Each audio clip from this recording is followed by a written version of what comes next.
ఒక నిమిషం ఇవ్వాలండి అధ్యక్ష. థ్యాంక్ యూ అధ్యక్ష, థ్యాంక్ యూ సో మచ్. ఈరోజు పరిగి శాసనసభ్యులు మొత్తం బట్టి గారు చెప్పాల్సిన సమాధానం అంతా చెప్పేశారండి. Thank you. కానీ ఒక విషయం మీ దృష్టికి తీసుకురావాలి అధ్యక్ష.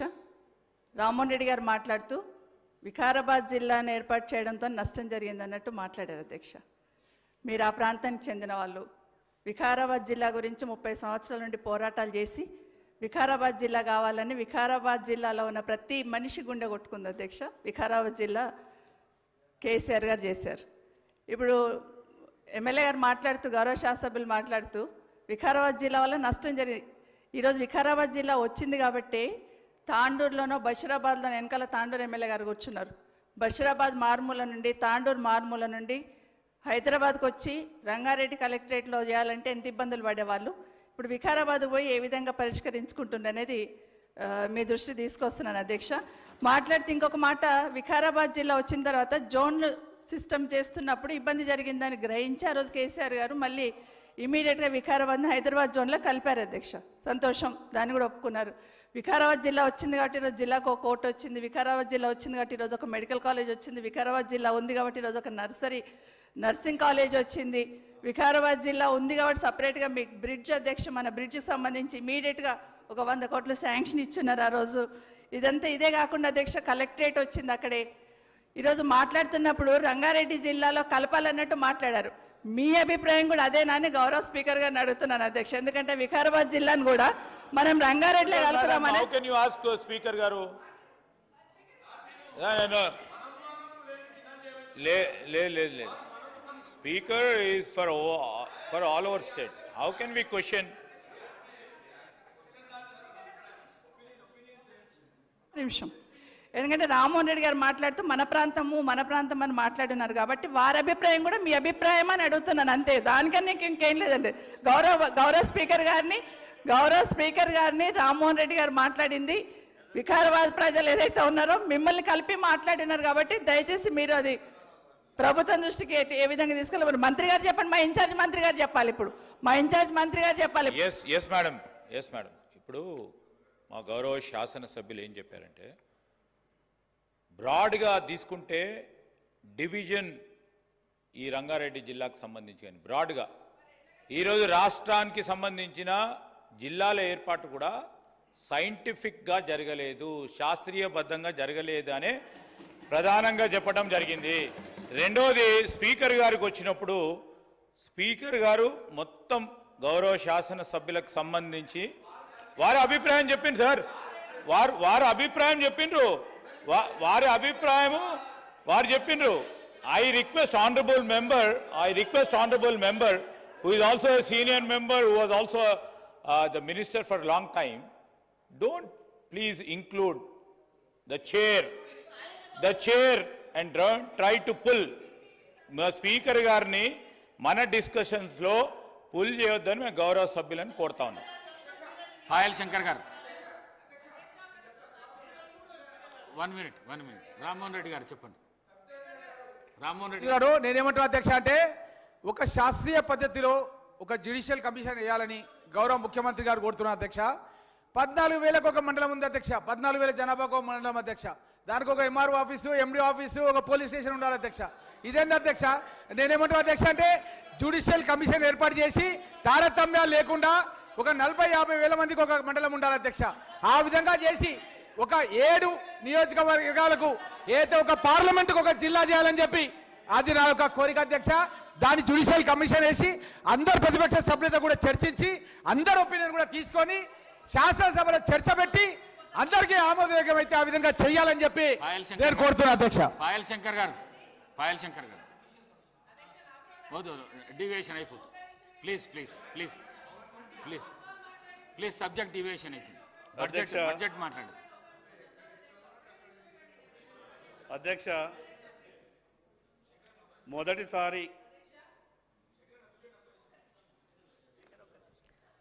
అధ్యక్ష, థ్యాంక్ యూ అధ్యక్ష.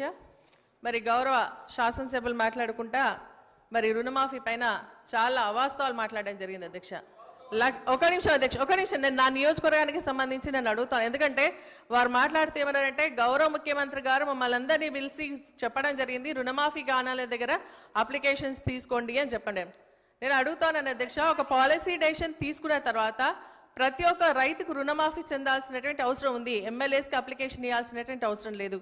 నేను అడుగుతా ఉన్నాను అధ్యక్ష మీ ద్వారా, ఎందుకంటే క్రాప్ లోన్ ప్రభుత్వం మాఫీ చేస్తామన్న తర్వాత ఈరోజు రిజిస్ట్రేషన్ ఆఫీస్కి వెళ్ళి వాళ్ళ పొలాన్ని అమ్ముకుందామంటే కూడా మరి ఈరోజు పొలం అనుకునేటువంటి పరిస్థితి లేదు. ఎందుకంటే ఎంఆర్ఎస్ అంతా కూడా క్రాప్ లోన్ ఉంది కాబట్టి మీకు మేము రిజిస్ట్రేషన్ చేసి ఏమో అని చెప్తా ఉన్నారు. కాబట్టి అది ప్రభుత్వం దృష్టికి తీసుకొస్తా ఉన్నా. రెండోది ఏంటంటే 1,00,000 రూపాయల లోపు అందరికీ మాఫీ చేస్తామన్నారు, కానీ మాఫీ కాలేదు అధ్యక్ష.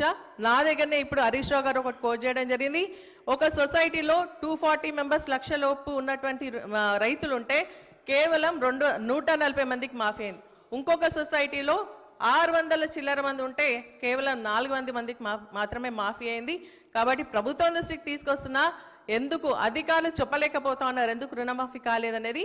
కాబట్టి దాన్ని మరి మీ దృష్టికి తీసుకొస్తా ఉన్నాను అధ్యక్ష. అదేవిధంగా ఏంటంటే మరి కొన్ని అప్లికేషన్స్ పెండింగ్లో ఉన్నాయి, కొన్ని కారణాల వల్ల పరంపోగులు కానీ ధర్నీ అప్లికేషన్స్ కానీ ఇవన్నీ పెండింగ్లో ఉండడం వల్ల వారికి కూడా రుణమాఫీ కాలేదు. మీరు అవాస్తవం మాటలు ఇక్కడ సభలో చెప్పి మరి తప్పుదో వట్టియదు. రైతులు రుణమాఫీ కోసం మరి పాలాభిషేకం చేసినని చెప్తా ఉన్నారు. పాలాభిషేకాలు ఎక్కడ జరిగినాయి?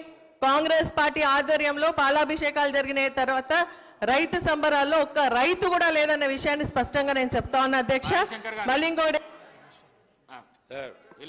నేను గౌరవ శాసన సభ్యురాలు, ఈరోజు మా సభ్యులు చెప్పిన ప్రతి మాటపై మొదలుపెట్టింది మేము రైతు రుణమాఫీ ఒక వారం రోజులు కాలేదు అధ్యక్ష.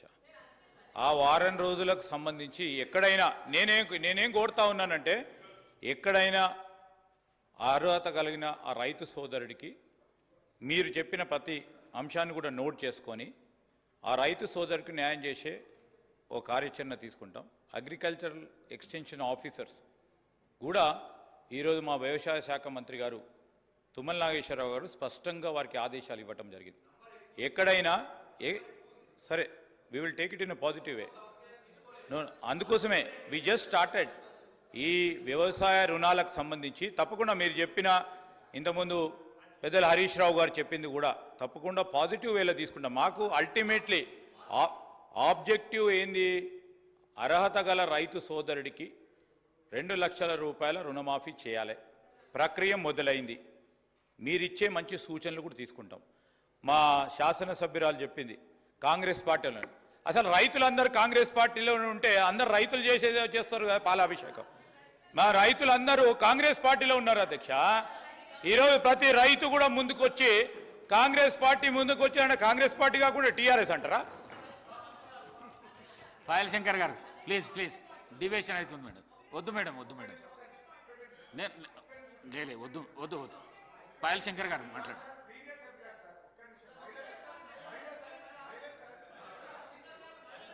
థ్యాంక్ యూ అధ్యక్ష. ఇంకొక విషయం ఏంటంటే శ్రీధర్ బాబు గారు చెప్పినట్టుగా మేము అనేది ఏంటంటే అప్లికేషన్స్ తీసుకోమంటే నేను అందుకే కోడ్ చేయడం జరిగింది. ఒక సొసైటీలో 240 మెంబర్స్ ఉంటే ఓన్లీ 140 మెంబర్స్కి అయింది. అంటే ఇంకా 100 మెంబర్స్ అప్లికేషన్ పెట్టుకోవాలంటే ఏ విధంగా సాధ్యమవుతుంది? ప్లస్ రైతులకు మేము ఇక్కడికి వెళ్ళి అప్లికేషన్ పెట్టుకోవాలనేది ఉండదు. కాబట్టి మీరు ఒక పాలసీ డెసిషన్ తీసుకోండి, ఆఫీసర్స్ నుంచి మీరు తెప్పించుకోండి. ఎవరికైతే రుణమాఫీ కాలేదో వాళ్ళతో తెప్పించుకొని చేసుకోండి. మళ్ళీ మార్నింగ్ మన హరీష్ రావు గారు పెద్దలు మాట్లాడినట్టుగా ఏమైతుందంటే 2023 డిసెంబర్ 9th వరకే వీళ్ళు ఇంట్రెస్ట్ ఇస్తా ఉన్నారు, ఇంట్రెస్ట్తో సహా మాఫీ చేస్తూ ఉన్నారు అధ్యక్ష. కానీ తర్వాత డిసెంబర్ నుంచి ఈ జూలై ప్రజెంట్ రుణమాఫీ అయ్యే వరకు కూడా ఇంట్రెస్ట్ కడితేనే రుణమాఫీ చేస్తూ ఉన్నారు. అది బ్యాంకర్ స్పష్టంగా చెప్తా ఉన్నారు. కాబట్టి మరి గవర్నమెంట్ నుంచి ఒక డైరెక్షన్స్ ఇవ్వాల్సిందిగా మీ ద్వారా కోరుతాను అధ్యక్ష. థ్యాంక్ యూ వెరీ మచ్ అధ్యక్ష. రిప్లైలో డిప్యూటీ సీఎం గారు ప్రతి అంశాన్ని వారు తప్పకుండా మీకు చెప్తారు.